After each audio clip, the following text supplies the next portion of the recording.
الحمد لله رب العالمين والعاقبة للمتقين والصلاة والسلام على رسوله الكريم أما بعد أعوذ بالله السميع العليم من الشيطان الرجيم بسم الله الرحمن الرحيم من عمل صالحا من ذكر أو أنثى وهو مؤمن فلنحيينه حياة طيبة. قال الله تبارك وتعالى في مقام آخر ومن أعرض عن ذكري فإن له معيشة ضنكا. صدق الله العظيم وصدق رسوله النبي الكريم. إن الله وملائكته يصلون على النبي يا أيها الذين آمنوا صلوا عليه وسلموا تسليما. اللهم صل على سيدنا ومولانا محمد معدن الجود والکرم وآلہ وصحبہ وبارک وسلم. عزیز دوستو، انسانی زندگی اثرات لیتی ہے. اچھے اثر بھی ہوتے ہیں، برے اثر بھی ہوتے ہیں. انسان کو موسم کا اثر بھی ہوتا ہے، انسان پر اس کے خاندان کا اثر بھی ہوتا ہے، انسان پر صحبت کا اثر بھی ہوتا ہے. بالکل اسی طرح انسان پر اس کی نیکی کا اثر بھی ہوتا ہے اور گناہوں کا اثر بھی ہوتا ہے. نیکی دل کو سکون دیتی ہے، گناہ انسان کو پریشان کر دیتے. نیکی اللہ کی رحمت کو متوجہ کرتی ہے. پھر حالت یہ ہوتی ہے کہ انسان اپنی ان پریشانیوں کا حل کہیں اور ڈھونڈتا پھرتا ہے، حالانکہ جب گناہوں کی بیماری لگے تو اس کی شفا توبہ میں ہوتی ہے، اس کا حل اللہ کے حضور معافی مانگنے میں ہوتا ہے، پہچاننے میں ہوتا ہے کہ مجھ سے کہاں غلطی ہو گئی، کس جگہ جا کے کمزوری میں نے دکھائی.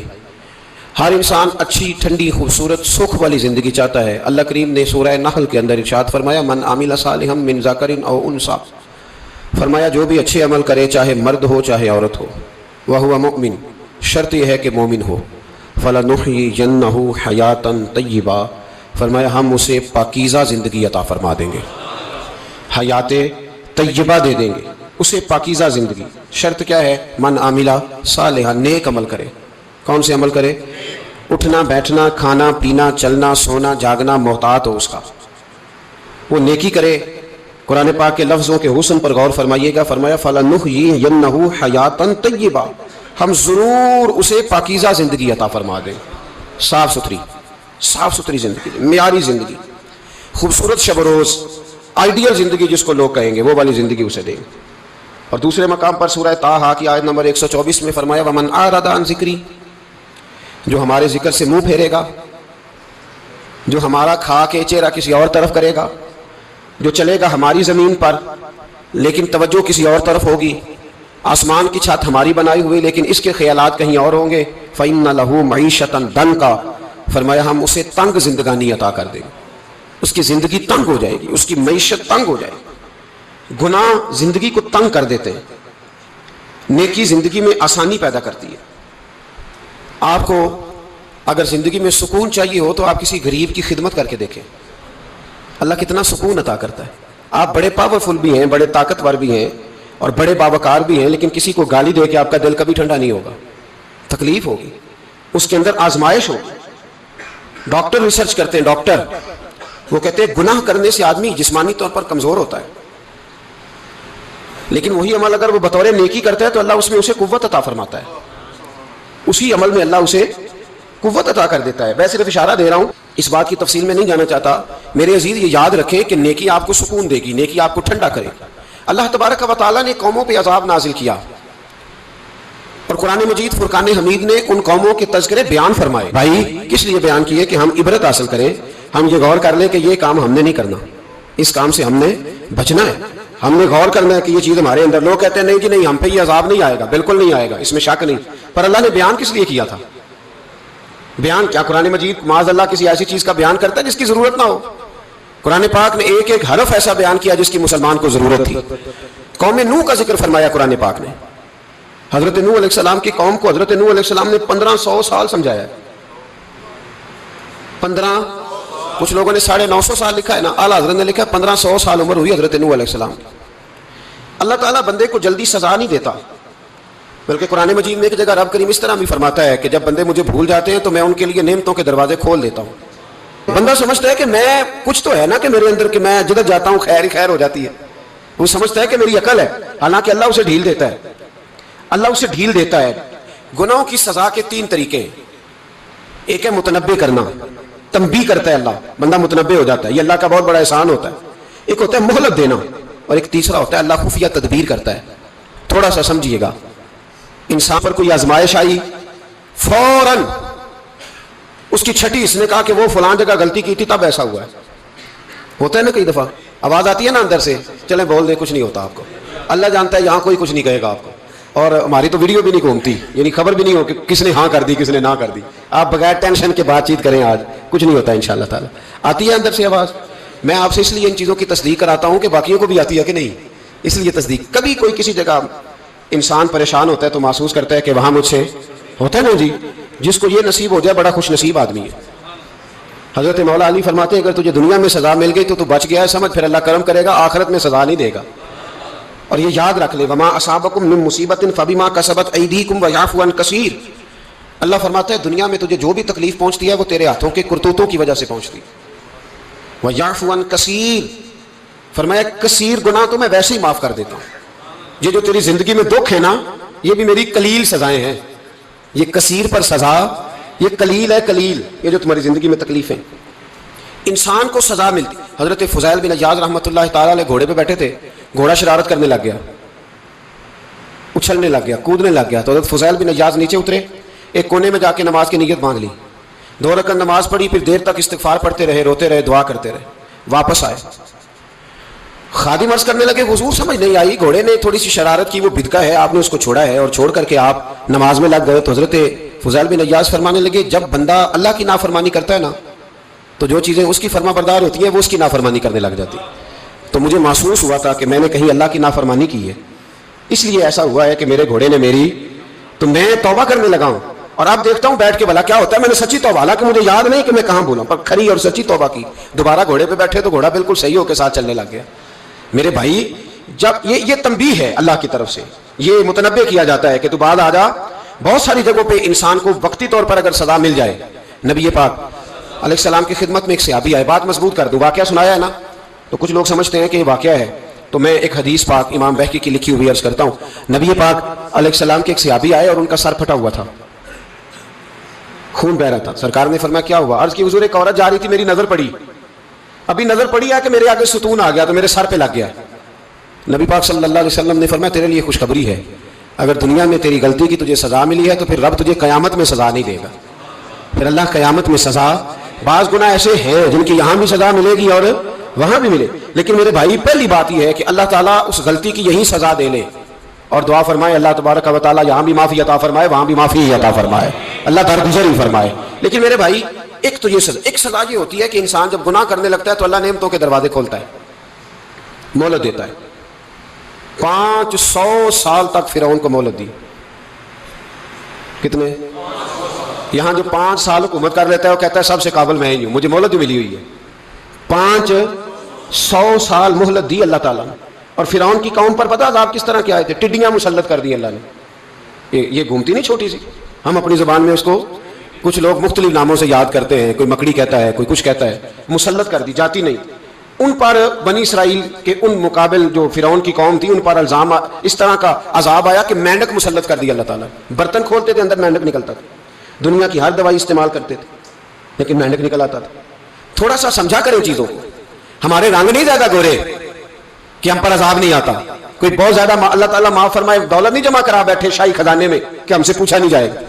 یہ مہلت ہے، مہلت کو مہلت سمجھو، پھر جب پکڑ آتی ہے نا اللہ کریم کی، میں نے دیکھا ہے کروڑوں روپیہ، 6 اولادیں۔ ایک شخص کے بچے باہر سے آ رہے تھے، وہ بندہ بیمار تھا، مجھے کہنے لگا حضرت جی دعا کریں میں ان کے آنے سے پہلے مر جاؤں ورنہ آ کے مجھے مار دیں گے، دعا کریں۔ اتنی بے سکونی، کروڑوں روپیہ پڑا ہے تو یہ عذاب نہیں؟ کوئی ضروری ہے کہ پتھر ہی برسیں گے تو سمجھ آئے گی؟ یہ جو سگا بیٹا بوڑھے باپ کے قریب سے گزر جاتا ہے سلام نہیں لیتا تو اس کو عذاب نہیں سمجھتے؟ یہ جو امت کی بیٹیاں، امت کی بچیاں، ہماری بچیاں، ایک سال کے اندر 75 76 ہزار بچی ایک ڈویژن سے بھاگ کے شادی کر رہی ہے، اور ایک صوبے سے، تو اس کو آپ اللہ کا عذاب نہیں سمجھتے؟ یہ معمولی بات ہے؟ نہیں ہمارے رنگ ہو رہے ہیں، ہم بڑے سمارٹ ہیں۔ 1500 سال مہلت دی نوح علیہ السلام کی قوم کو۔ کتنے سال؟ بول کے بتائیے، بول کے دوبارہ بولیے۔ 1500 سال۔ کوئی آدمی اپنی سمارٹنیس پہ خوش نہ ہو جائے کہ 20 سال ہو گئے میں تو نافرمانی بھی کر رہا ہوں، روٹی بھی پک رہی ہے۔ میں تو حرام بھی کھا رہا ہوں پھر بھی سب ٹھیک ہے. 1500 سال مہلت دی. پھر حضرت نوح کہنے لگے اللہ میں نے تو بڑا سمجھایا نہیں باز آتے. تو رب کریم نے فرمایا کشتی بناؤ. اللہ کے پیغمبر کشتی بنانے لگے تو قوم مذاق اڑانے لگ گئی. اب کیا کرنے لگے ہو؟ اب کشتی بنانے لگے ہو, خیر تو ہے, قوم مذاق اڑا رہی ہے. حضرت نوح علیہ السلام کا آپ نے کشتی بنائی, پانی کہاں سے نکلا؟ نہ بارشیں ہوئی نہ سیلاب آئے. ایک تندور تھا اس کے اندر سے پانی نکلنا شروع ہو گیا. کبھی تندور سے بھی پانی نکلا ہے, اور جب نکالنے والا چاہتا ہے تو وہاں سے بھی ایک تندور سے پانی نکلا. اتنا نکلا اتنا نکلا اتنا نکلا کہ قوم ساری ڈوب گئی. قرآن مجید کے صفحات شہادت دیں گے کہ حضرت نوح کی قوم کا بچہ بچہ بہ گیا. بچے صرف وہ تھے جو حضرت نوح کے ساتھ ہو گئے, تباہ ہو گئی. اللہ بے نیاز ہے, بے نیاز. 1500 سال مہلت ملے اور تو پھر بھی کہے رب بڑا کریم ہے معاف کر دے گا. 1500 سال تجھے گنجائش دے اور تو کہے کوئی نہیں بات معافی ملنی چاہیے ابھی بھی. میرے بھائی حضرت صالح علیہ السلام کی قوم, حضرت صالح نے تبلیغ شروع کی تو کہنے لگے پہلے معجزہ دکھاؤ. جی آج تو نہیں لوگ معجزے مانگتے آج بھی لوگ کرامتے اور معجزے, اللہ معاف کرے جو چیزیں معجزہ تو ہو نہیں نہ سکتا, لیکن آج بھی لوگ آپ یقین کریں کہتے ہیں یہ بڑی نمازیں پڑھتا ہے تو پھر بخشا کیوں نہیں گیا, پھر کیوں نہیں منو سلوا کیوں نہیں اترا اس پر, پھر میں بھی اسی طرح ہی ہوں, کیا اس کے اندر خوبی آ گئی؟ مولوی بھی ویسے ہی ہے, صوفی بھی ویسے ہی ہے. لوگ مانگ نہیں رہے, لوگ دلیلیں مانگ نہیں رہے, ابھی بھی لوگ بحث نہیں کرتے. کیا فرق آ گیا جی؟ ویسے ہی ہیں سارے. اللہ تعالیٰ سے ڈرنا چاہیے. ہمیں سامنے والے کی طرف دیکھ کر صحیح ہونے کا حکم نہیں ہے, ہمیں اپنی اصلاح کا حکم ہے. اپنی طرف دیکھ کے اپنے آپ کو ٹھیک کرنے کا. الزام لگا کے گزر جانا اس کا کوئی مطلب سنو اور یاد رکھو. حضرت صالح علیہ السلام سے کہنے لگے پہلے معجزہ دکھائیں. تو حضرت صالح علیہ السلام نے فرمایا اونٹ کہاں سے پیدا ہوتے ہیں؟ کہا اونٹنی کے بطن سے. فرمایا آؤ میں تمہیں پہاڑ کے اندر سے اونٹنی پیدا کر کے دکھاتا ہوں. کہاں سے؟ پہاڑ کے اندر سے. حضرت نوح ساتھ لے کے گئے تو پہاڑ کے اندر سے اونٹنی نکلی, اور اونٹنی بھی گابن تھی, اس کے پیٹ میں بچہ, اور اونٹنی اتنا دودھ دیتی تھی کہ ساری بستی دودھ پی جاتی تھی, پھر بھی دودھ بچ جایا کرتا تھا. لیکن حضرت نوح علیہ السلام نے فرمایا تم نے دیکھ تو لیا یہی سے, یہ جتنا دودھ دے گی روٹی بھی اتنی کھائے گی. ایک دن تم سارے پانی پیو گے, ایک دن یہ سارا پانی پیا کرے گی. ایک دن تم سارے باقی جانوروں کو گھاس کھلاؤ گے, ایک دن یہ اونٹنی. اور اونٹنی کا نام کیا؟ ناقۃ اللہ, اللہ کی اونٹنی. کس کی اونٹنی؟ نام کیا ہے؟ اللہ کی. یہ اللہ کی اونٹنی ہے. تو حضرت نوح علیہ السلام کی اونٹنی فرمایا اس کی بے ادبی نہ کرنا. باز نہیں آئے لوگ, باز نہیں آئے. کہنے لگا جی دودھ دینا تو ٹھیک ہے, پر یہ جو سارا پانی پی جاتی ہے نا یہ صحیح نہیں. یہ جو ساری گھاس کھا جاتی ہے یہ نہیں ٹھیک. دودھ دینا تو ٹھیک ہے پر یہ نہیں صحیح. آپ نے فرمایا اسے کچھ نہ کہنا, اللہ کی اونٹنی ہے. میں کہا کرتا ہوں ان لوگوں نے ناقۃ اللہ کی بے ادبی کی. حضرت نوح علیہ السلام کی اونٹنی کی ٹانگیں کاٹ دی, صالح علیہ السلام کی. اور دیکھو اللہ بڑا بے نیاز ہے, اگر پیدا کرنا جانتا ہے تو حفاظت کرنی نہیں جانتا. لیکن رب کریم نے فرمایا نہ کرنا. انہوں نے ان کے پیر کاٹ دیے, کانوں پہ چھریاں لگائیں. اونٹنی جب مر گئی, اونٹنی اللہ تبارک و تعالیٰ کی اونٹنی جب مر گئی تو حضرت صالح علیہ السلام کی قوم پر رب کریم نے زلزلہ بھیجا. اذا زلزلت الارض زلزالہا, جب زلزلے آئیں گے اور جب ان کا زلزلہ آنا زلزلہ آتا ہے نا, کیا کرتی ہے قوم؟ لا الہ الا اللہ, لا الہ الا اللہ, کلمے جاری ہو جاتے ہیں. بلکہ ایک دفعہ ایسا بھی ہوا کہ مسجدوں میں اعلان ہونے لگے زلزلہ آ رہا ہے. جو فجر کے لیے نہیں اٹھے زلزلے کے لیے وہ بھی اٹھ گئے. جن کا دعویٰ ہے نا میری سویرے آنکھ نہیں کھلتی, ان کی لگی نہیں کتنے گھنٹے, بعد میں بھی نہیں لگی. ٹی وی پہ اعلان ہوتے رہے کوئی نہیں آ رہا سو جاؤ چپ کر کے, لیکن آنکھ لگی. موت سے تو ڈرتا ہے, اللہ سے ڈرتا ہی نہیں. موت کا خوف ہے رب کا نہیں. زلزلہ آیا ساری قوم تباہ ہو گئی. بتاؤ اگر ناقۃ اللہ کی گستاخی ہو تو اللہ ناراض ہو جاتا ہے, اور اگر اولیاء اللہ کی ہو, اگر اولیاء اللہ کی ہو تو رب ناراض نہیں ہوتا. شرم نہیں آتی لوگوں کو داتا صاحب کی بے ادبی کرتے, شرم نہیں آتی لوگوں کو غوث اعظم کی گستاخی کرتے, حیا نہیں آتی جنہوں نے دین پھیلایا ان کی بے ادبی. میں درد سے کہتا ہوں, رو کے کہتا ہوں, اور اگر کلیجہ پھٹ سکے تو میں دکھاؤں زخم کتنے. ایک حج کے موقع پر ایک بابا جی, اس سال 4,80,000 روپے کا پرائیویٹ حج تھا, اور بابا جی کی کیفیت کمزور تھی, بیچارے بیمار تھے. اس کے باوجود وہ گئے. بوڑھے آدمی, جا کے بیٹھیے بزرگ, اور کتنی مشکل ہے وہاں منا, مزدلفہ, عرفات, طواف زیارت, کتنا مشکل کام ہے طواف زیارت کرنا, طواف وداع کرنا. کس کٹھن سے حج کیا, بڑھاپے میں, پیسے بھی لگائے. اور جب وہ روضہ رسول پہ گئے صلی اللہ اور انہوں نے جا کے نبی پاک صلی اللہ علیہ وسلم کے روزے کی طرف منہ کر کے درود شریف پڑھا تو ایک ملا نے اٹھ کے کہہ دیا تو مشرک ہے. تو میری روح کانپی. میں نے کہا تجھے شرم نہیں آئی, حیا نہیں آئی؟ اس کی عمر دیکھ, کس بڑھاپے میں کہاں سے چلا, کہاں آیا. یہ مشرک ہوتا تو کسی مندر میں جاتا, یہ مشرک ہوتا تو کسی گرجے میں جاتا، یہ مشرک نہیں، یہ مومن ہے، اور یہ وہ والا مومن ہے جس کے سینے میں دل جب دھڑکتا ہے تو خالی دھڑکتا نہیں، ساتھ وہ محمد عربی پہ درود و سلام بھی پڑھتا ہے۔ شرم نہیں آتی لوگوں کو؟ اتنی بڑی گستاخی کرتے ہیں۔ جو روضہ رسول پہ آیا مشرک ہے۔ میں نے تو مولوی کو صاف صاف کہا تھا، میں نے کہا اگر میں مشرک ہوں تو نکالو، مشرک کا داخلہ تو یہاں ویسے ہی منع ہے۔ شرم نہیں آتی؟ اپنی زبان کا پاس کرو کچھ۔ اتنا ظلم، اتنی بڑی فرقہ واریت امت میں، اتنا امت کو تقسیم کرتے ہو، تمہیں شرم نہیں آتی؟ جہاں سے اتحاد کا پیغام دینا چاہیے وہاں سے تم لوگوں کو فرقے کا پیغام دیتے ہو، ایک مقصود فرقے کی تبلیغ کرتے ہو۔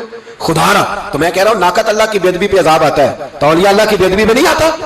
داتا صاحب ساری دن کی تبلیغ کرتے رہے، ایک آدمی نے اٹھ کے کہہ دیا جناب وہ تو شرک کا اڈا ہے، تو رب کریم ناراض نہیں ہوتا ان باتوں سے؟ ہمیں خیال کرنا چاہیے، اللہ سے ڈرنا چاہیے۔ ان چیزوں سے عذاب آتا ہے اور آ رہا ہے، اللہ تعالیٰ ہمیں محفوظ فرمائے۔ اللہ ہمیں اس سے، قوم لوط پہ بھی عذاب آیا۔ ہم جنس پرستی، مرد مردوں سے بدکاری کرتے، حضرت نوح نے سمجھایا کہ یہ کام درست فطرت کے خلاف ہے، یہ کام درست نہیں۔ جب انسان یہ کام کرتا ہے تو زمین اور آسمان کانپتے ہیں۔ اب میں کیسے کھول کے بتاؤں، میرے پاس اعداد و شمار ہیں کہ پاکستان کے اندر اس کام کی کیفیت کیا ہے اور کس طرح کر کے لوگ، میں تو رونا روتا رہتا ہوں داڑھی کا۔ لوگ کئی دفعہ کہتے ہیں حضرت صاحب پہلے بھی آئے تھے تو داڑھی کی بات، پھر بھی آئے تو داڑھی کی بات، تو میں رونا روتا ہوں۔ اس لیے روتا ہوں کہ جو کلین شیو نوجوان ہوتا ہے وہ امرد کے حکم میں ہے، اس پر وہی حکم لگتا ہے جو عورت پہ لگتا ہے، اس کے ساتھ مرد کا اٹھنا بیٹھنا اسی طرح نہ جائے گا جس طرح عورت کے ساتھ۔ حضرت جنید بغدادی رحمت اللہ تعالیٰ علیہ کے سامنے ایک شخص نے کہا وہ کتنا خوبصورت نوجوان جا رہا ہے، تو آپ فرمانے لگے تو حافظ قرآن نہیں کہا؟ ہاں۔ فرمانے لگے جا اپنے حفظ کی خیر بنا۔ وہ شخص کہتا ہے میں نے اس بغیر داڑھی والے کلین شیو نوجوان کو بری نظر سے دیکھا، مجھے قرآن پاک ہی بھول گیا، سارا قرآن پاک بھول۔ اور کتنے سال میں دعائیں کرتا رہا، بیت اللہ کے طواف کرتا رہا، میں یاد بھی کرتا تو نہیں ہوتا۔ کیسے؟ اب تو ہمارا نعت کہاں بیوٹی پارلر سے ہو کے آتا ہے، ہم کسی اور کو کیا پیغام دیں؟ وہ پیغام، وہ نظام، وہ طریقہ کار جس کا حکم تھا شریعت میں، قوم لوط پر عذاب آیا۔ صحیح بیٹھتے ہوں گے بچے جو موٹر سائیکلوں پہ بیٹھتے ہیں، میں نے گجرانوالہ کی سڑکوں پہ بچوں کو، نوجوانوں کو جو تماشے کرتے سرے عام دیکھا ہے تو مجھے ڈر لگتا ہے، اور کوئی روکنے والا نہیں، شغل ہو رہا ہے، ہنس رہے ہیں، اور سامنے عورتیں بھی ہیں، سب ہو رہا ہے۔ کتنی تکلیف کی بات۔ حضرت نوح کی قوم یہ کام کرتی تھی، قرآن پاک نے بیان کیا ہے۔ حضرت نوح نے سمجھایا، فرمایا رب کریم نے تمہیں اپنی خواہش پوری کرنے کے لیے جائز طریقہ عطا فرمایا، عورتوں سے نکاح کرو، اور اس نکاح کی برکت سے جو اللہ تمہیں اولاد دے گا اس کو اللہ تبارک و تعالیٰ تمہارے لیے باعث بخشش بھی فرمائے گا۔ لیکن جب قوم نہ مانی تو جو قوم لوط کا عمل کرے اس کا علاج قرآن نے بیان فرمایا کہ آسمان سے پتھر برسیں گے، پھر پتھر برسے، اور جن کے بڑے بڑے اچھے دماغ تھے ان کے دماغ چکنا چور کر دیے گئے، تباہ کر دیے گئے، ان کے دماغ زمین پر بچھاڑ دیا گیا۔ اللہ مہلت دیتا ہے، لیکن اس کا مطلب یہ نہیں کہ انسان توبہ ہی نہ کرے۔ حضرت شعیب علیہ السلام کی قوم پر بھی عذاب آیا، اس لیے کہ بددیانتی کرتی تھی، ناپ تول میں کمی کرتی تھی۔ میں نے کہا تھا شب قدر کی رات کہ یہ کوئی تماشا ہے کہ شب رات آئی تو ساری رات روتے رہے، یا اللہ معاف کر دے، یا اللہ معاف کر دے، رو رو کے چیخے مار مار روئے۔ شب قدر آئی تو پھر چیخے ماری، ساری رات روئے۔ تو جس بندے کا پروگرام ہی نہیں سویرے بدلنے کا، دکان پہ بیٹھ کے پھر وہی ناپ تول میں کمی، پھر وہ اللہ تعالیٰ معاف کرے۔ میں ایک مضمون پڑھ رہا تھا تو وہ فوڈ کے اسپیشل لوگ تمہیں لکھا تھا مہربانی کرو ملاوٹ ہی اچھی چیز کی کر لو، مرچ میں کیری تو نہ ملاؤ اینٹوں کی، وہ تو بیمار کرتی ہے، وہ تو خون کی آنتوں کو روک دیتی ہے۔ وہ کہنے لگا، اور وہ کہتا ہے میں تمہیں بتاتا ہوں کون کون سی چیز ملائی جا سکتی ہے، وہ ملا لو۔ خدا را اس قوم پہ رحم کرو، مہربانی۔ ایک دوست ہے ہمارے، میں وزیر آباد میں ان کے گھر بیٹھا تھا تو ایک میڈیکل، میرا کسی شخص پہ اعتراض کرنے کا میں مجموعی بات کرتا ہوں۔ میں ایسے ڈاکٹروں کو جانتا ہوں جو اللہ تعالیٰ فضل کرے، سچ مچ کے نیک ہیں، اچھے لوگ۔ تو بچے کا میڈیکل سٹور ہے، تو والد بیمار ہو گیا، تو کہتا ہے ابا جی ڈاکٹر صاحب نے کہا آپ کو ڈرپ لگنی ہے، تو سگے باپ کو ڈرپ لگانے لگا، تو باپ کیا کہتا ہے پتر تیری مہربانی، مینوں کوئی اصلی لائی، وہ نہ لائیں جڑی لوکاں نوں لانا ہے۔ اب وہ پیار سے سنا رہا ہے بات۔ میں نے اسے کہا کہ یہ تو ڈوب مرنے کا مقام ہے نا، ڈوب مرنے کا مقام، کہ جس ملک کے اندر دوائی بھی صحیح نہ بکے، اصلی نہ ملے دوائی بھی، اور پھر وہ قوم کہے کہ ہم نے تو پورے روزے رکھے، ہم نے تو بڑا صدقہ اور خیرات کیا، دوائی بھی اصل نہ ملے۔ جناب شعیب علیہ السلام کی قوم ناپ تول میں کمی کرتی تھی، تو اللہ تبارک و تعالیٰ نے ان پر بتا عذاب کس طرح کا بھیجا، شدید گرمی ہوئی۔ اللہ ہمیں محفوظ فرمائے، سارے آمین کہہ دیا۔ دیکھیں کتنا اچھا موسم کر دیا رب کریم، اللہ ہمیں محفوظ فرمائے، اللہ رحمت فرمائے۔ شدید گرمی کی لہر آئی، باہر اتنی گرمی ہوئی کہ لوگ اپنے گھروں میں گھس گئے، جس طرح سورج کی شعائیں گھروں کے اندر داخل ہو جاتی، اس طرح گرمی کی لہر اندر داخل ہوئی، اور جس طرح کسی کو آگ لگ جائے تو وہ آدمی اچھلتا کودتا ہے نا، اس طرح یہ لوگ اچھلنے لگے اور اچھل کود کے مر گئے۔ جرم کیا تھا؟ ناپ تول میں کمی کرتے۔ حضرت داؤد کی قوم بھی تباہ ہوئی، جرم کیا تھا؟ ہفتے والے دن مچھلیاں نہیں پکڑنی تو یہ پکڑتے تھے. حکم ہے نا مسلمان کو نماز کے ٹائم کوئی اور کام نہیں کرنا, نماز پڑھنی ہے. میرا خیال ہے مسلمان تو فٹافٹ آ جاتے ہیں, سارے پہنچ جاتے ہیں نا مسجدوں میں. ہلکا ہلکا بول رہے ہیں آپ, کیوں نہیں پہنچتے؟ اگر حضرت سیدنا, اور پتہ انہیں سزا کیا ملی؟ اللہ نے فرمایا اس ٹائم عبادت کرنے کا کام نہیں کرنا, وقت نہیں ہے کام کا. انہوں نے مچھلیاں پکڑی, 12,000 لوگ تھے. پتہ ہے مالک نے سزا کیا دی؟ بندر بنا دیا اللہ کریم. قرآن مجید کا پہلا سپارہ پڑھے, فجعلناها نکالا لما بین یدیها وما خلفها. اللہ فرماتے ہیں پچھلوں کے لیے بھی عبرت بنا دیا, بعد والوں کے لیے بھی عبرت, نشان عبرت بنا دیا. بندر بن گئے, اور جو ان کے دوست جو بچ گئے تھے ان کے پیر چومتے تھے, روتے تھے. 3 دن بندر بن کے زندہ رہے. پھر اللہ نے سب کو اجتماعی موت دے دی. اگر مسلمان سے اللہ کہے کہ نماز کے ٹائم کاروبار نہیں, جمعے کے ٹائم کاروبار, تو مسلمان کہتا ہے نہیں مجھے مہلت ملی ہوئی ہے. یہ تو اس وقت پتہ چلتا ہے نا جب بچے ڈیوٹی لگاتے, ہاں ہاں ہاں عذاب آتا ہے, اس وقت پتہ چلتا ہے. میں نے دیکھا یہ منظر, اس وقت پتہ چلتا ہے جب بچے کسی ملازم 6,000 کی ڈیوٹی لگاتے, کہتے ہیں ابے کا دھیان رکھنا, ہم دکان پہ بیٹھنے لگے. پھر اسے سمجھ آتی ہے اگر میں نماز کے ٹائم مسجد میں ہوتا تو آج میری اولاد میری خدمت پہ ہوتی. میں نماز کے ٹائم مسجد نہیں گیا تو بچوں نے 6,000 کا ملازم اٹھایا ہے, ابا جی کا خیال رکھ, ایک نرس بلائی ہے, تو خیال رکھ. کدھر ہوتے ہیں مسلمان نماز کے ٹائم؟ ایک عیسائی نے اعتراض کیا ہے, سنیں. وہ کہتا ہے مجھے لگتا ہے مسلمانوں کے 3 خدا ہیں. مسلمان اڑ گیا, کہنے لگا نہیں ہمارا تو ایک ہے. کہا نہیں 3 ہے. معاذ اللہ استغفر اللہ, ہمارا ایک ہے. کہنے لگا نہیں میں ثابت کرتا ہوں, ایک تمہارا خدا 5 نمازوں کا ہے, ایک رمضان کا ہے, ایک عید کا ہے. لگتا ہے معاذ اللہ عید والا زیادہ تگڑا ہے, تم زیادہ آتے ہو. رمضان والا لگتا ہے اس سے کچھ کمزور ہے, تم تھوڑے آتے ہو. اور 5 نمازوں والا شاید سب سے کمزور ہے. بات عقل کی ہے کہ نہیں؟ اس نے اعتراض ٹھیک کیا. تو مسلمان کو چاہیے نا خیال کرے. ایک یہودی نے لکھا تھا, اس نے کہا تھا جس دن مسلمانوں کی تعداد فجر کی نماز میں اتنی ہو گئی جس دن جتنی جمعے میں ہوتی ہے, اس دن نہ کوئی یہودی سازش کرے گا نہ کوئی عیسائی تلوار نکالے گا. شرط یہ ہے کہ یہ اسی طرح فجر پڑھنے ہیں جس طرح جمعہ پڑھنے آتے ہیں. تو پھر کوئی شخص بھی ان کو کسی جگہ شکست دے سکتا تو اپنے ہمارے گناہ ہمیں پریشان کرتے. یہ جتنی آزمائشیں ہیں ان کے پس منظر میں گناہ ہیں. ہماری زندگی کے اندر جتنی تکلیفیں, ہماری پریشانیوں کا سبب ہم خود ہیں. بہت ساری جگہوں پہ ہم غلطی کرتے ہیں, اس کی ہمیں سزا ملتی ہے.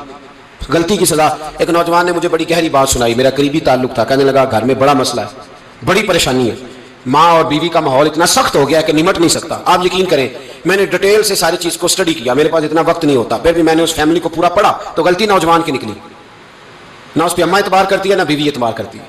اس نے جھوٹ بول بول کے اس طرح کی ماحول پیدا کر دیا ہے کہ کوئی اس پر اعتماد کرنے کو تیار ہے. اگر آپ ناراض نہ ہو تو ایک بات کروں, پتہ ہے گھر میں ماحول کب خراب ہوتا ہے؟ باہر والے ہماری تقریر سنتے ہیں, گھر والے ہمارا عمل دیکھتے ہیں.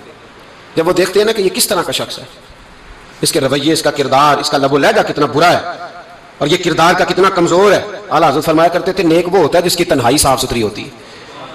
اس لیے ماحول بگڑ جاتا ہے. یہ جو ہم کہتے ہیں نا میرے سجن بڑے بنتے ہیں پھر ٹوٹ جاتے ہیں, کچھ لوگ ایسے ہوتے ہیں جو ان کے پاس جاتا ہے انہی کا ہو جاتا ہے, وہ کہیں اور کے قابل کیوں بھلا؟ اس لیے کہ ان کے کردار میں ٹھنڈک دیکھتا ہے, ان کے لب و لہجے میں مٹھاس دیکھتا ہے, اس شخص میں اتنی خوبصورتی دیکھتا ہے کہ اسی کا بن جاتا ہے. حضرت ابراہیم بن ادم کے پاس ایک نوجوان آیا, کہنے لگا میں گناہ کرنا چاہتا ہوں. فرمانے لگا بالکل کر, اللہ کا دیا ہوا رزق کھانا چھوڑ دے اور گناہ کر. کہنے لگا یہ نہیں ہو سکتا. فرمانے لگے چل پھر اس طرح کر, رب کی زمین پہ نہ رہ, کسی اور کی زمین پہ چلا جا. کہنے لگا یہ بھی نہیں ہو سکتا. فرمانے لگے چل اللہ کی چھت سے نکل جا. کہنے لگا یہ بھی نہیں ہو سکتا. تو آپ رو پڑے. فرمانے لگے پھر جناب اسرائیل جب آئیں تو ان سے کہنا مجھے 2-3 سال کی مہلت دے دے, پچھلی میری گناہوں میں گزر گئی, میں ذرا 3 سال عبادت کر لوں. تو وہ شخص بھی رونے لگا, کہنے لگا حضور وہ مہلت نہیں دیتے, وہ جب لینے آتے ہیں تو پھر لے کے اللہ تعالیٰ نے جب انسان بنانا چاہا نا تو جناب جبریل کو کہا مٹی لے کے آ زمین سے. حضرت جبریل نے مٹی پہ ہاتھ ڈالا تو باقی کی مٹی رونے لگ گئی, اسے جدا نہ کر. تو جناب جبریل چھوڑ کے چلے گئے. حضرت میکائیل کو بھیجا, مٹی لا, مٹی پہ ہاتھ ڈالا تو باقی کی مٹی رونے لگ گئی, چھوڑ کے چلے گئے. جناب اسرائیل کو بھیجا, مٹی پہ ہاتھ ڈالا تو باقی کی رونے لگ گئی, چھوڑ کے نہ جاؤ. تو حضرت اسرائیل فرمانے لگے تیرا رونا دیکھو کہ رب کا حکم دیکھو. وہ لے گئے, جب پیش کی تو رب کریم نے فرمایا اسرائیل جان نکالنے کی ڈیوٹی بھی تیری, تو مٹی کو لے آنا, باقی مٹی روتی بھی رہے تو روتی رہے. جب میرا فیصلہ آ جائے تو پھر اس میں کوئی گنجائش, ہم کھاتے بھی اللہ کا ہیں, نافرمانی بھی اس کی کرتے, زمین پہ بھی اس کی چلتے ہیں, نافرمانی بھی اس کی کرتے, حکم کسی اور کا مانتے, چھت پہ رب کریم کی رہتے. اس طرح نظام نہیں چلتا.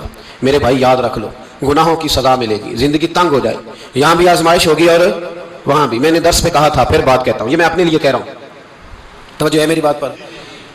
دعا فرمایا کرے کہ جو کچھ ہم نظر آتے ہیں اللہ ہمیں ویسا بننے کی توفیق بھی عطا فرما. اللہ ویسا بننے کی یہ مشکل معاملہ ہے، مشکل.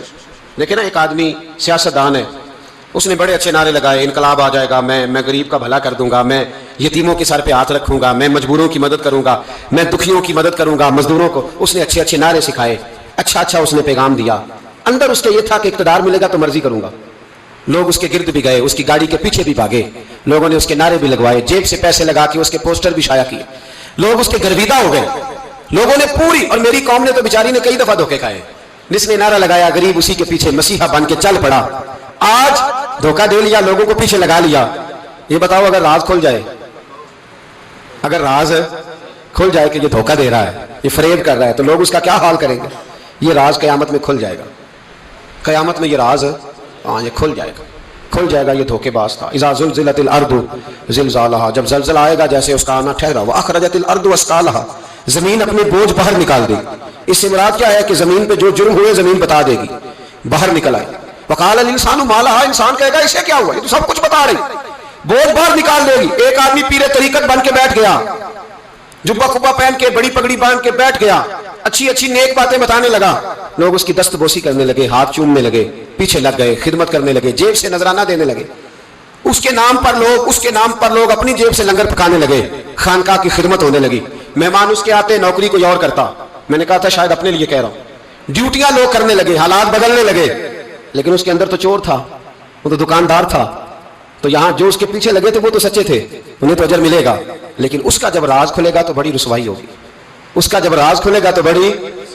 ایک میری طرح کا دیندار تھا، جو چہرے کا تو نیک تھا، اندر پتہ نہیں کیا کچھ تھا. ایک طوائف گزر رہی تھی، اس نے اس کو تبلیغ کر دی. کہنے لگا بس کر دے، سیانی بن جا. تو کسی دانشور نے لکھا ہے اس نے بڑا سخت جواب دیا اس عورت نے. کہنے لگی بابا میں تو جو ہوں وہ نظر بھی آ رہی ہوں، تو بتا جو تو نظر آتا ہے وہ تو ہے کہ نہیں. اس بندے نے چیخ ماری اور بے ہوش ہو کے گر پڑا. تو لوگوں نے کہا بابا آج کسی صوفی کا کلام سنا ہے جو بے ہوش ہو گیا؟ تو اس نے کہا نہیں، آج طوائف کی بات سنی ہے، طوائف کی. اور وہ عجیب بات کر گئی ہے. وہ کہہ گئی ہے میں تو جو ہوں میں نظر آ رہی ہوں، تو بھی تو بتانا، تو بتانا کہ تو دستار امامت پہنتا ہے.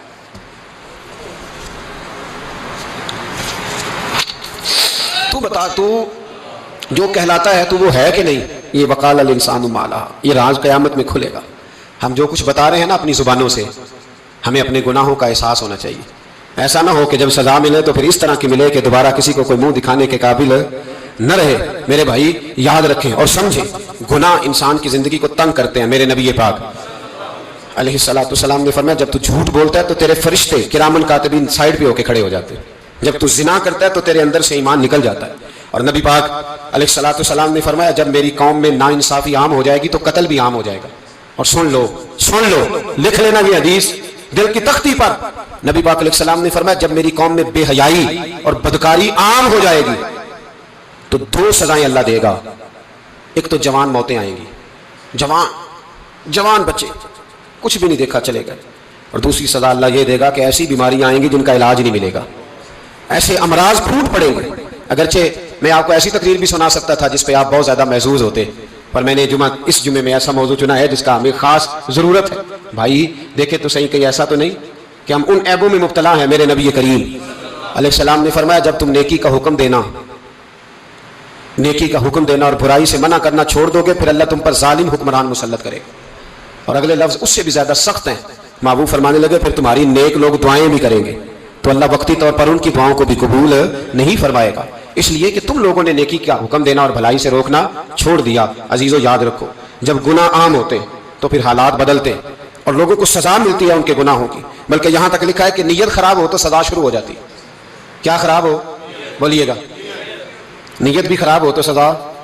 حضرت رومی کہتے ہیں کہ ایک بادشاہ کو پتہ چل گیا کہ ایک آدمی نے بڑا اچھا باغ لگایا ہے، خوبصورت باغ ہے، مالٹے کا کنوں کا باغ بڑا پیارا. بادشاہ نے کہا ذرا جا کے دیکھتا ہوں. بادشاہ سلامت باغ دیکھنے آئے تو اب وہ مزدور آدمی تھا، عام آدمی تھا جس نے باغ لگایا، کسان تھا. اس کو کہا کہ چند کنوں توڑ کے لایا تو بڑے پیارے لگے. ایک دو اور لایا، کھائے، بڑے میٹھے، بڑے پیارے، بڑے توانا، بڑا مزہ آیا. تو بادشاہ کے دل میں خیال آیا کہ اس پہ قبضہ نہ کر لوں باغ پہ. ہمارے یہاں نا کرائے پہ دکان دیتا نا مالک، تو جب کسی غریب کی چل جاتی ہے کہتا ہے تو خالی کر، میں نے خود ڈال لی ہے. چل گئی نا اس کی، حالانکہ رزق اپنے اپنے نصیب کا ہے. رزق اپنے اپنے نصیب کا ہے، جس کو اللہ تعالیٰ چاہتا ہے عطا کرتا ہے۔ تو اس کو کہا کہ اور توڑ کے لا، اور دل میں خیال ہے کہ یار اتنا اچھا باغ ہے قبضہ کر لیتے ہیں، ہماری حکومتیں قبضہ کر لیتی ہے کہ کوئی چیز اچھی لگ جائے۔ اب وہ کسان 2-3 کنوں توڑ کے لایا، اس نے کھائے تو کھٹے نکلے، ترش تھے۔ کہنے لگا تجھے کیا ہو گیا ہے؟ تو بندہ بڑا صاحب دل تھا، کہنے لگا میں تو ٹھیک ہوں، آپ اپنی نیت سے پوچھیں کہیں خراب تو نہیں ہو گئی۔ تو کنوں میں بھی اس کا اثر آ گیا ہے، اپنی نیتیں بگڑ جائیں نا، نیتیں۔ اب ایک بات کہنے لگا ہوں، غور سے سننا، جب تک 2 بھائی اکٹھے کاروبار کرتے ہیں نیت ہوتی ہے کہ ہمارا گھر چلے گا، تب تک اللہ برکت دیتا ہے۔ اور جب اپنی اپنی جیبیں سمیٹنے لگ جاتے ہیں نا کہ یہ میرا 5000 ہے، آج میں گیا تھا اگرائی کرنے، یہ میرا 10,000 ہے، آج میں نے محنت زیادہ کی، جب وہ ٹٹولنے لگتے ہیں پھر اس دکان سے بھی برکت اٹھ جاتی ہے، پھر وہاں سے بھی برکت چلی جاتی ہے۔ فَإِنَّ لَهُ مَعِيشَةً ضَنْكَ، فرمایا جب تو میں منہ پھیر لیتا ہے پھر تیری زندگی اللہ تنگ کر دیتا ہے، پھر وہاں سے بھی برکت، خوبصورتی، اثر اٹھ جاتا ہے۔ ایک سنار نے گلی میں ایک یتیم چھوٹے سے بچے کو گھومتے دیکھا تو سنار بے اولاد تھا، بچے کو اٹھا کے گھر لے آیا، 18 سال اس بچے کی پرورش کی، اس کو پالا پوسا، جوان کیا۔ سنار کے پاس وہ دکان پہ چلا جاتا، وہ کئی دفعہ دکان پہ رہتا، کئی دفعہ گھر میں رہتا۔ ایک دفعہ وہ دکان پہ تھا، بچہ گھر تھا، 18 سال کا جوان، اس کی بیوی اکیلی تھی، وہ جس نے ماں بن کے پالا تھا اس نے اسی پہ حملہ کر دیا، اس کا بازو بری نیت سے تھاما، بیوی چیخی، تھوڑی دیر گزری تو وہ نوجوان پیروں میں بیٹھ گیا، کہنے لگا اماں پتہ نہیں مجھے کیا ہوا۔ شام کو سنار آیا، بیوی چیخنے لگی، چلانے لگی، کہنے لگی آج عجیب بات ہوئی، جس کو میں نے جگر کا خون دے دے کے پالا اسی نے گندی نظر ڈالی۔ سنار محو حیرت ہے، بیوی کا خیال تھا کہ لاٹھ اٹھائے گا، ڈنڈا اٹھائے گا، نوجوان کو مارے گا، لیکن وہ رونے لگ گیا۔ اس نے کہا آج اس نے میرا بازو تھاما ہے، جانے کیا کیا ہے؟ پریشان ہونے لگ گیا، سجدے میں گر گیا، کہا تو بتاتا کیوں نہیں؟ تو وہ سنار کہنے لگا اس کی غلطی نہیں، 18 سال کے بعد آج مجھ پر بھی شیطان سوار ہوا تھا۔ ایک عورت آئی تھی، وہ اپنے بازوؤں میں چوڑیاں پہننا چاہتی تھی تو میں نے بھی گندی نظر سے ہاتھ ڈالا تھا، رب کریم نے مجھے فوراً اس کی سزا دی۔ جن کے گھروں میں بیٹیاں ہوتی ہیں ان کی نظریں گندی نہیں ہوتی، جو بیٹیوں کے باپ ہوتے ہیں، جو بہنوں کے بھائی ہوتے ہیں، ان کی نظریں گندی۔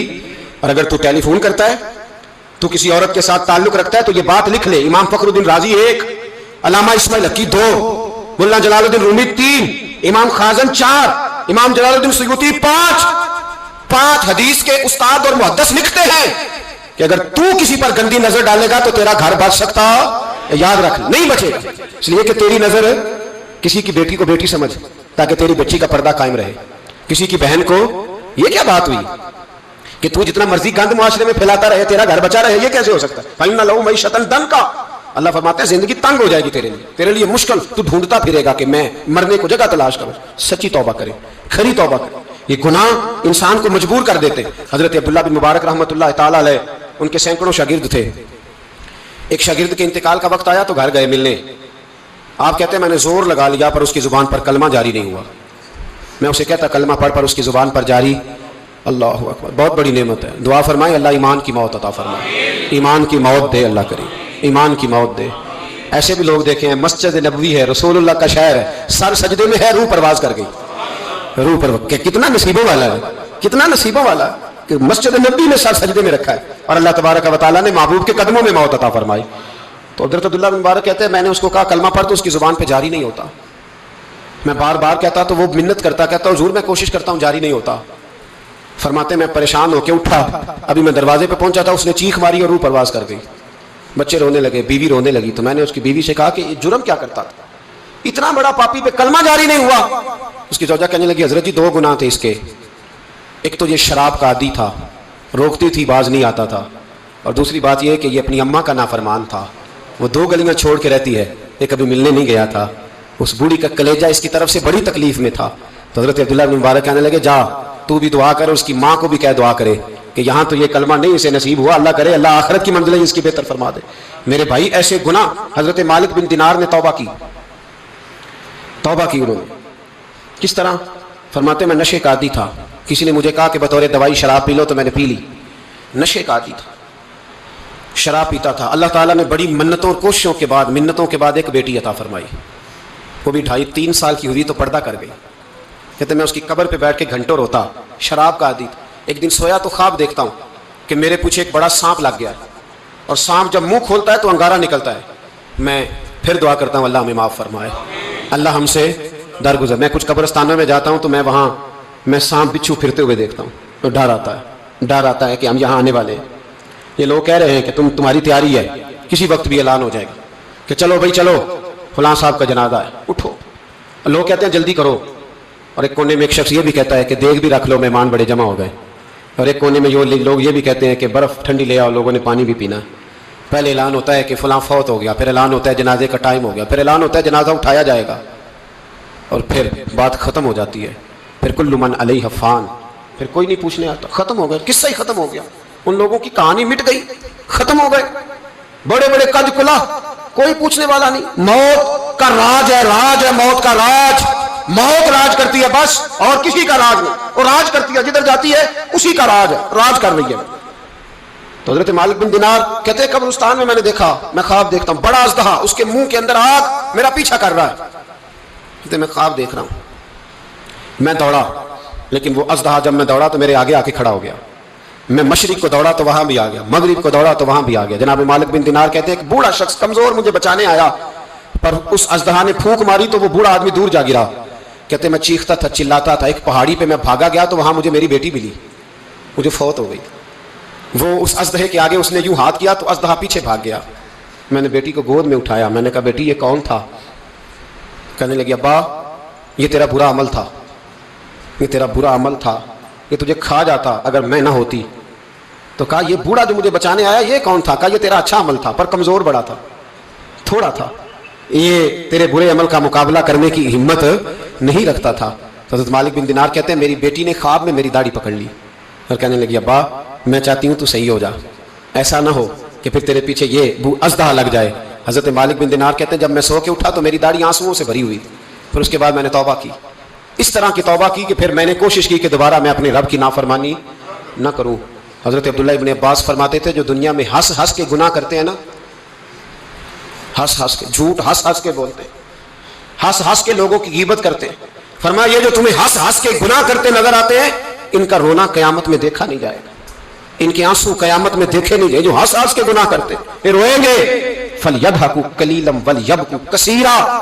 رب فرماتا ہے زیادہ رویا کرو، کم ہنسا کرو.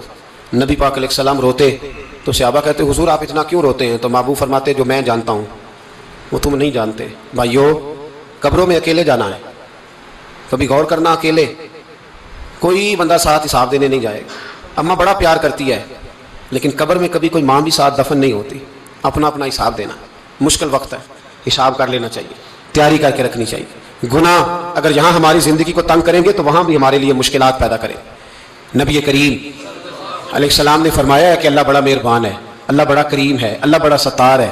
اور یاد رکھو جب کوئی اس کی ریٹ کو چیلنج کرے، جب کوئی اس کے قانون کو توڑے، جب کوئی اللہ کی اعلانیہ نافرمانی کرے، پھر رب کریم کی غیرت کو، اس کے عدل کو جوش آتا ہے. توبہ کرے سچی، مسجد کی حاضری دے پابندی کے ساتھ. میری آپ سے ہمیشہ یہ گزارش رہتی ہے کہ مسجد کی حاضری پابندی سے دے. میں اپیل کرتا ہوں داڑھی رکھ لیں، یہ میرے نبی کا طریقہ ہے صلی اللہ تعالی علیہ. واپس آ جائیں. ہماری بقا نہ ہمارے دین میں ہے، کوئی نہیں ہمیں رکھے گا، کوئی نہیں رکھے گا، کوئی نہیں. مجھے میرا ایک دوست رات بتا رہا تھا کہ سعودی عرب میں ایک شخص نے 30 سال محنت کی، تو جب وہ مرا ہے وہیں اس کے گھر میں فون کیا تو اس کے گھر والوں نے کہا جناب آپ کو مشکل ہوگی ڈیڈ باڈی بھیجنے میں، وہیں دفن کر دیں. ہاں اگر اس کا کوئی پیسہ ہے تو وہ ذرا اکاؤنٹ میں بھیج دیں، بچیوں کو ضرورت ہے. او بھائی تو اکیلا جائے گا، تیرے لیے مشکل ہو جائے. اپنے بھی ساتھ یقین کریں، بچے دعائیں کرانے آتے ہیں، کہتے ہیں حضرت جی دعا کریں اللہ اماں کی سختی معاف کر دے. اس کا مطلب کیا ہے کہ اماں اب جائے، اب ہمارا نمبر آئے. بچے تو انتظار کر رہے ہیں کہ ابا جائے اور گدی پہ ہمارا نمبر آئے. تیاری ہے، اکیلے جانا ہے، اکیلے سخت سا مرحلہ ہے، اکیلے سارا کچھ فیس کرنا. آج توبہ کریں، وہاں کے کیڑے یہاں رہ کے مارے، اپنے ساتھ ظلم نہ کریں. ہم اس قابل نہیں کہ وہاں جا کے مقابلہ کر سکیں. بچیں، اپنے آپ کو محفوظ کریں، بچائیں. حساب اپنا اپنا دینا ہے. کسی باپ نے اگر اپنے بچوں کو حرام کھلایا تو بچے تو نہیں کہہ رہے تھے نا کہ حرام لے کے آ، تو باپ نے حساب دینا، والد نے. لہٰذا مہربانی فرمائیں، اپنے اوپر رحم کھائیں، اپنے آپ کو سنواریں. آج جمعۃ الوداع ہے، توبہ کریں، اللہ کے نیک بندوں کی صحبت میں بیٹھا کریں، اچھی باتیں سنا کریں تاکہ دل نرم رہے. ان جگہوں سے بچیں جو گناہ کی طرف لے کے جاتی، ظلم سے، زیادتی سے، جبر سے بچیں. اپنے آپ کو اپنے رب کریم کی بارگاہ میں جھکا دیں. ہمارا کہیں اور گزارا نہیں، کوئی نہیں ہمیں پوچھے گا. اقبال رو پڑے آخری عمر میں، رو پڑے اور اللہ کی بارگاہ میں عرض کرنے لگے نہ جہاں میں کہیں بھی امان ملی، جو امان ملی تو کہاں ملی، میرے جرم خانہ خراب تیرے عفو بندہ نواز میں. پناہ صرف اللہ رسول کی بارگاہ میں، باقی کوئی پناہ دینے کو تیار نہیں ہے. دعا کرتا ہوں اللہ کی بارگاہ میں اللہ ہمیں سچی توبہ کی توفیق عطا فرمائے. آخر دعوانا ان الحمدللہ.